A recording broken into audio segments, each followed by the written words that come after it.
Assalamualaikum warahmatullahi wabarakatuh. A'udzu billahi minasyaitonir rajim. Bismillahirrahmanirrahim. Alhamdulillahi rabbil alamin. Wal 'aqibatu lil muttaqin. Wala 'udwana illa 'alal zalimin. Wala haula wala quwwata illa billahil 'aliyyil 'azim.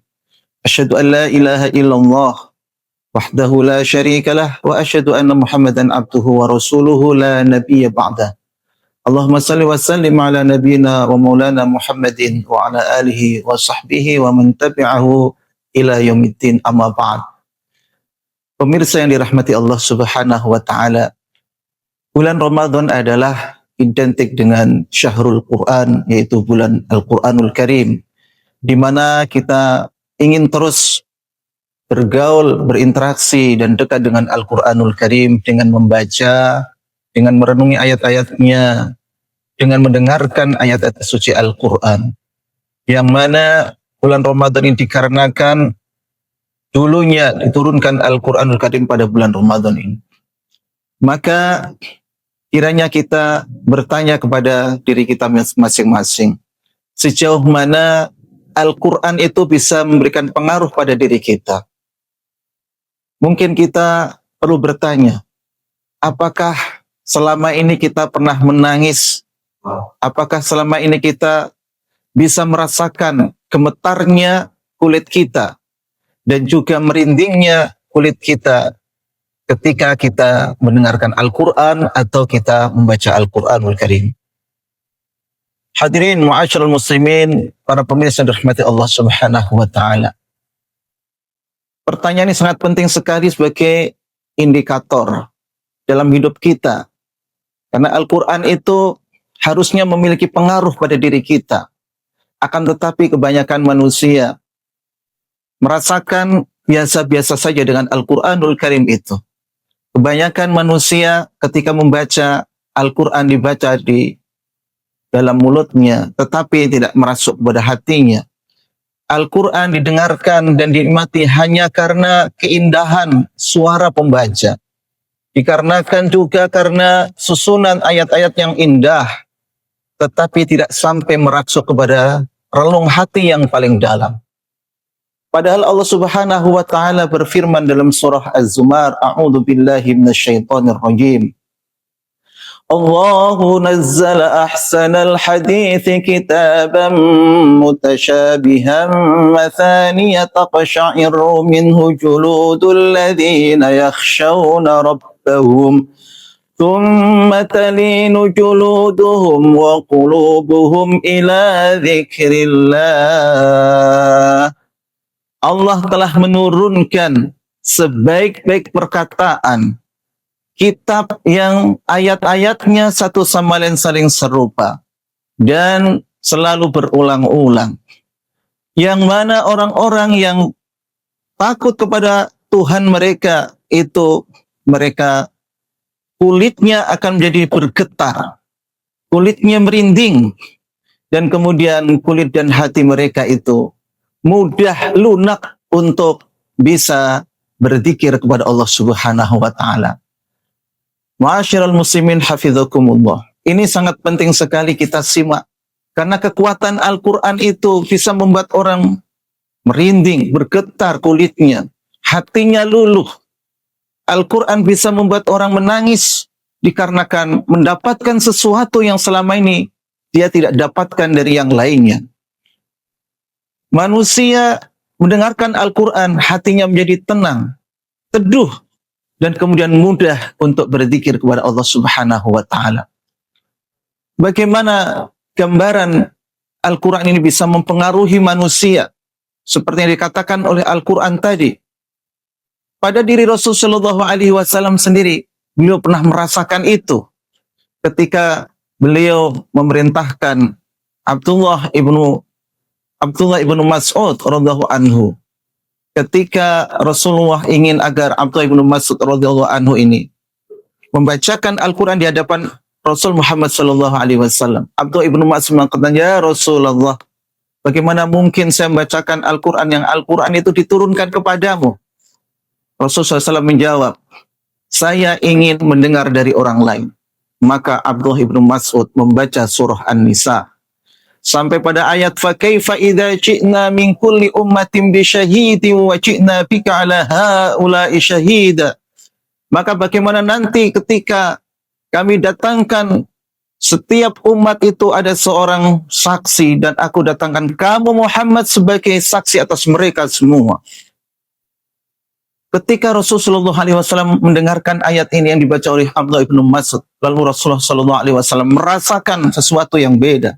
Rasulullah SAW saat itu menangis, bergetar, dan kemudian berlinangan air mata beliau. Hatinya dirahmati Allah Subhanahu wa taala. Sahabat Umar bin Khattab radhiyallahu anhu juga pernah merasakan itu.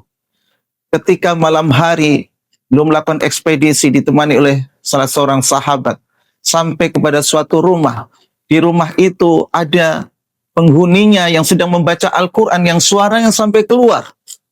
Maka saat itu penghuni rumah membaca surah At-Tur. A'udzu billahi minasyaitonir rajim. Bismillahirrahmanirrahim. Wat-tur wa kitabim mastur fi raqim mansyur wal baitil ma'mur was saqfil marfu' wal bahril masjur. Inna 'adzaba rabbika lawaqi' ma lahu min dafi'. Ketika Umar bin Khattab radhiyallahu anhu mendengarkan Inna 'adzaba rabbika lawaqi', sesungguhnya azab Tuhanmu itu pasti terjadi. Ma lahu min dafi', tidak ada yang bisa menolaknya. Maka Umar bin Khattab radhiyallahu anhu saat itu beliau menangis, bergetar seluruh tubuhnya yang kemudian beliau lemas lalu menyandarkan badan beliau ke tembok rumah itu. Dan setelah itu beliau merasakan sesuatu yang selama ini tidak seperti yang dirasakan dan jatuh sakit sampai 1 bulan dan banyak yang menengoknya. Ketika ditanya sakit apa, beliau tidak menemukan sakit apa. Hanya karena takutnya kepada Allah Subhanahu wa taala ketika mendengarkan ayat suci Al-Qur'an, Inna 'adzaba rabbika lawaqi' ma lahu min dafi. Sesungguhnya azab Tuhanmu itu pasti terjadi dan tidak ada yang bisa menolaknya. Ma'asyiral muslimin rahimakumullah. Kenyataannya seperti yang kita sampaikan tadi bahwa Al-Qur'an ketika dibaca itu yang mendengarkan atau yang membaca sendiri itu tidak sampai mengalami yang seperti itu, di mana kulit ini bisa bergetar, hati bisa lunak, dan kemudian mudah untuk berzikir kepada Allah Subhanahu wa taala. Ini sebabnya apa, hadirin rahmati Allah, ma'asyiral muslimin? Sebabnya adalah terlalu lamanya meninggalkan Al-Qur'anul Karim. Dan ini nanti akan dilakukan oleh Rasulullah SAW. Rasulullah SAW akan mengadu kepada Allah Subhanahu wa taala. Wa qala ar-rasulu ya Rabbi inna qaumi takhadhu hadzal Qur'ana mahjura. Wahai Tuhanku, kata Rasulullah SAW, sesungguhnya kaumku menjadikan Al-Qur'an ini menjadi mahjur, menjadi terpinggirkan, tersisihkan, terjauhkan. Mahjur dari kata hijrah. Namanya hijrah itu jauh sekali perjalanannya. Seakan-akan Al-Qur'an itu dijauhkan sejauh-jauhnya. Yang kedua, dikarenakan ketika kita membaca Al-Quran atau mendengarkan itu hati kita tidak kita hadirkan. Kita tidak fokus. Kita membaca hanya sekedar yang penting mendapatkan pahala. Yang penting kita mendapatkan banyak kebaikan. Dari 1 huruf mendapatkan 1 kebaikan. Dilipat gandakan sampai 10. Akan tetapi tidak sampai Al-Quran itu berpengaruh kepada jiwa kita. Kemudian yang ketiga disebabkan karena tidak adanya tadabbur, tidak adanya perenungan terhadap makna-makna ayat suci Al-Quran itu. Afala yatadabbaruna al-Quran am ala qulubin aqfaluha. Apakah mereka tidak mentadabburi Al-Quran? Apakah mereka tidak merenungi, mengangan-angan isi Al-Quran, menghayati isi Al-Quran, ataukah dalam hati mereka itu ada tutupnya sehingga tidak mudah menjadi lunak hatinya? Yang keempat adalah tidak adanya perhatian terhadap tafsir. Al-Quran ini ada maknanya, kandungan isinya penuh dengan hikmah, tetapi tidak bisa diambil karena apa? Kita tidak mengetahui isinya. Mengetahui isi Al-Quran itu harus dengan tafsir. Maka Al-Imam Ibnu Qayyim Al-Jauziyah mengatakan bagaimana bisa mendapatkan manfaat dari Al-Quranul Karim. kalau kita tidak fokus, kalau kita tidak mengetahui isinya. Ma'asyiral muslimin rahimakumullah. Maka dari itu hendaknya kita berusaha untuk bisa mendapatkan pengaruh dari Al-Quran ini. Ketika kita baca Al-Quran, ketika kita mendengarkan Al-Quran. Bagaimana caranya? Yang pertama adalah hendaknya kita mentajdid kembali, memperbarui ikatan kita dengan Al-Quranul Karim. Seakan-akan hati kita mengatakan, wahai Al-Quran, selama ini saya jauh, padahal engkau adalah nanti menjadi syafaat di hari kiamat. Maka saya harus kembali dekat dengan engkau. Saya senantiasa membaca Al-Quranul Karim sehingga Al-Quran menjadi dekat. Yang kedua adalah hendaknya kita melakukan tadabbur Al-Quranul Karim. Hendaknya Al-Quran ini senantiasa kita tadabburi isinya sehingga kita banyak mendapatkan hikmah.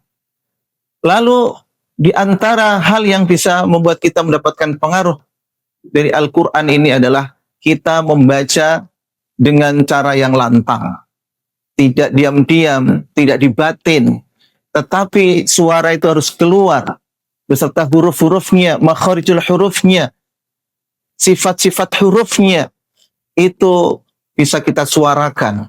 Bahkan kalau bisa, ketika kita membaca di dalam rumah, itu orang yang ada di luar rumah itu sampai kedengaran. Kalau orang dulu mungkin temboknya tidak seperti kita, dinding mereka dari kayu, sehingga kita ketika membaca Al-Quran itu, orang yang di luar bisa kedengaran. Sebagaimana para sahabat dahulu di Madinah, ya, mereka senantiasa menyinari ya, dan menyuarakan Al-Quran dalam rumah-rumah mereka, sehingga salah seorang sahabat yang ya, berjalan di gang-gang Madinah itu, mereka mendengarkan ya, dengungan suara-suara Al-Quranul Karim yang dibaca oleh para penghuni rumah itu, seakan-akan suara itulah suara dengung lebah. Saking banyaknya suara di setiap rumah dalam baca Al-Quran itu yang didengar oleh orang yang sedang lewat di jalan. Ma'asyiral muslimin rahimakumullah. Banyak hal tentunya bagaimana kita bisa berusaha untuk mendapatkan yang namanya pengaruh dan bekas yang luar biasa dari Al-Quran ini. Kalau kita bisa seperti itu, maka kita akan bisa mendapatkan tambahnya iman. Kita akan bisa lebih khusyuk. Kita akan siap untuk melaksanakan perintah-perintah Allah dan ketaatan kepada Allah Subhanahu wa Ta'ala. Dan yang terakhir adalah kita bisa lebih meningkat perilaku dan akhlak kita dikarenakan pengaruh Al-Quran yang kuat itu. Mudah-mudahan kita bisa mendapatkan pengaruh yang kuat tadi sampai kulit kita bisa bergetar. Kulit kita dan hati kita menjadi lunak untuk berzikir kepada Allah Subhanahu wa Ta'ala. Barakallahu fikum. Aqulu qawli hadza wa astaghfirullahi wa lakum wal afu minkum. Wassalamualaikum warahmatullahi wabarakatuh.